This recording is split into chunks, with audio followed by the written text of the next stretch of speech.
Creating a system to book appointments can definitely be a chore, especially if you want to have a high level of service in your medical practice. In today's video, I'm teaching you how to create a doctor appointment setting system that you can implement in your own practice, train your staff, and book more discovery calls. Hey, it's Jackobs here, and thank you so much for stopping by the channel today. I'm super excited to share with you a little bit what I've learned over the last 30 years of being in different businesses. One thing that I ask you to do is go ahead and subscribe to the channel right there. That way you get informed every time I drop some new video content on the channel. And I definitely want you to have that, so it's going to help you build your business. In today's video, I'm going over the system and the process that you need to create in your medical practice so that you can book more discovery calls. And oh, by the way, this works for any service-based business as well. I've used this system in fitness centers, my own personal fitness centers, my clients' fitness centers, chiropractic offices, dental offices, and it works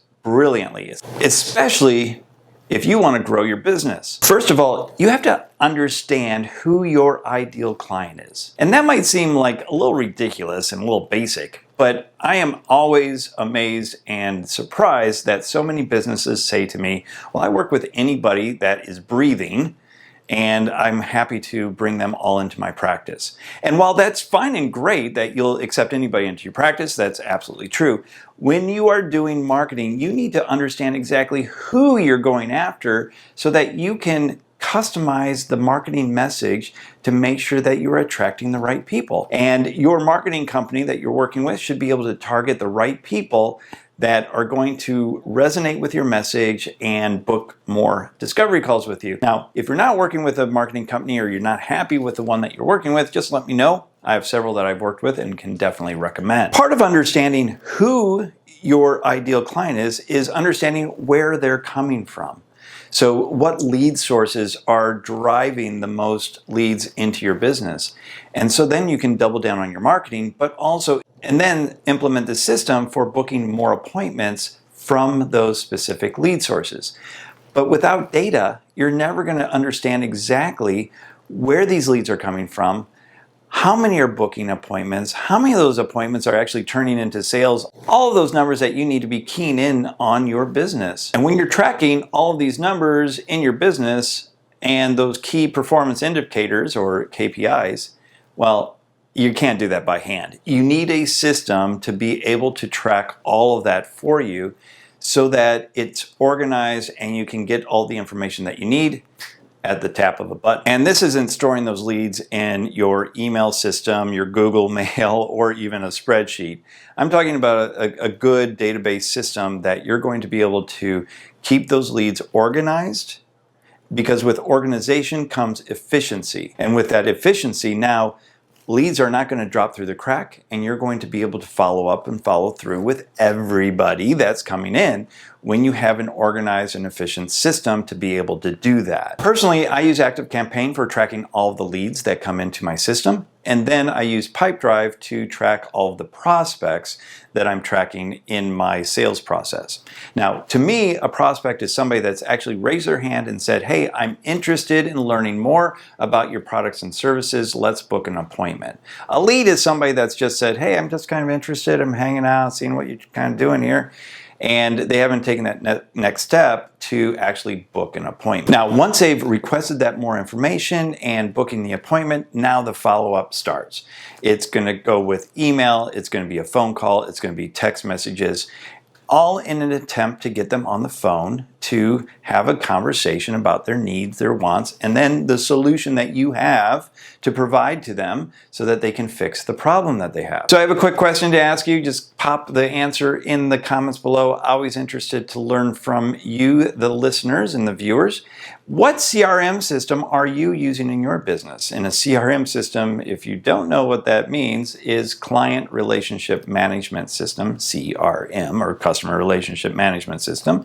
It's also email automation system. It's something like ActiveCampaign or MailChimp or Infusionsoft or ClickFunnels. There's a ton of them out there. I'm just interested in what you're using and what your experience has been with them. So just pop a comment below. Always interested to hear what you are using. So once that lead has been nurtured a bit and they're expressing even more interested, now I pop them into my Pipedrive system, and that's my sales automation system, and that's when the fun really starts. Because now it's about following up with them assertively, maybe a little bit aggressively as well, but as Dan Kennedy said, if you're not pissing off at least one person a day, you're not doing enough in marketing. And I'm okay with that. If people feel like I'm following up too much when they've requested information, well, maybe they're not the right client for me, because that's how you build a business, not through passively sitting back waiting for people to take action. Because when people are saying, oh, I'm just so busy sitting around doing nothing all day, you need to follow up with people. And yes, some people are not ideal clients for you, and that's okay, because you can't help everybody. There's over 7 billion people in the world. You cannot help everyone. Don't worry about being too aggressive or too assertive with your follow-up campaign. Yes, you're going to get a few people that are going to say, no, please don't contact me again. I'm going to report you, blah, blah, blah.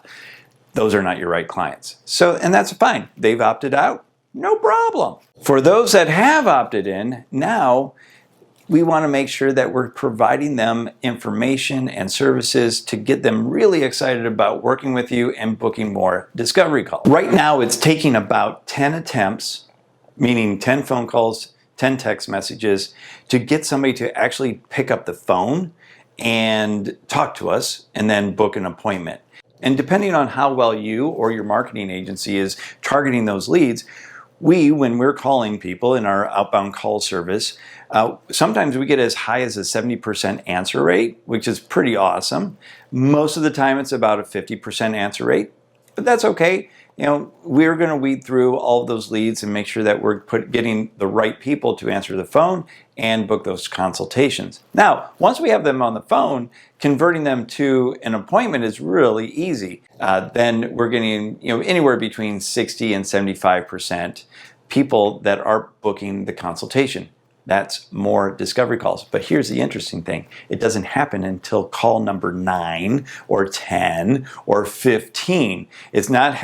It happens on the first call, but oftentimes it doesn't happen until the 5th call, 7th call, 9th call.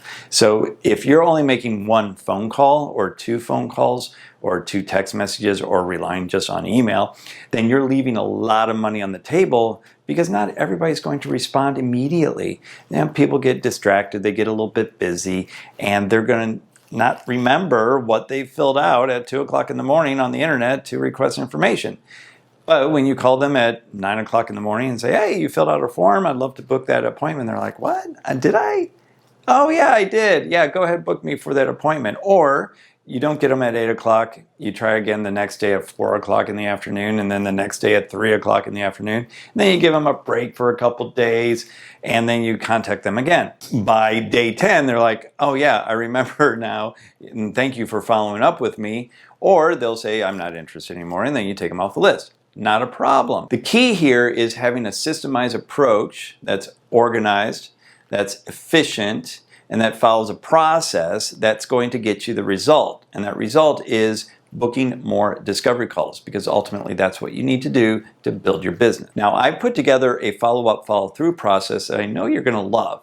All you need to do is just click the link below in the comments, and I'm going to email that over to you. That takes you through the first 3 days. It gives you some scripting for the text messages, for the voicemail, and for when you reach them on the phone, so that you can get them excited about working with you. Now, I want you to have that. It's absolutely free. Just click the link below and download that PDF. Now, we know that it takes about 10 attempts on average to get somebody on the phone and to book that discovery call. Well, guess what? When a new lead comes in during normal call times, because trust me, we get a lot of leads that are coming in at 2 o'clock in the morning, 3 o'clock in the morning. I'm like, what are these people doing at that hour filling out forms on the internet? Well, they're probably struggling with something, and they like sleep, and they want your help. Obviously, we're not going to be calling them at 2 o'clock in the morning, right? And I don't expect you to do that either. However, for those that are filling out forms during normal call times, which is 9 a.m. to 8 p.m. at night, when you get a lead that comes in during that time, you need to attack that immediately within 20 minutes. Because outside of that 20-minute window, they've gone on to something else. They're now a colder lead. And for each minute that transpires past that 20 minutes, they're getting colder and colder and colder. The chance of you actually getting them on the phone goes down and down and down. So when that lead comes in, immediately respond to them not just through text message and email, but you want to do the outbound phone call. That's what they've filled in the form for. That's why you requested their phone number, is to make a phone call. And I can't tell you how many times I filled out forms on different websites and not received a phone call back, and it's really annoying. The key here is that you are striking when the iron is hot. Striking when the iron is hot. Those leads are hot, they're ready to go. So it is your duty and obligation to book them for that discovery call. When you get them in for that first 20 minutes, boom, you're giving them a call and they're booking that appointment. I hope you found this video helpful. I've put together a few other videos for you right here that you can watch as well. Get some more information on building your business, making it better, and seeing how I can help with that. Please make some comments below. Share this video with friends and family. If you found it helpful, give it a good old thumbs up. And until next time, you have a great day.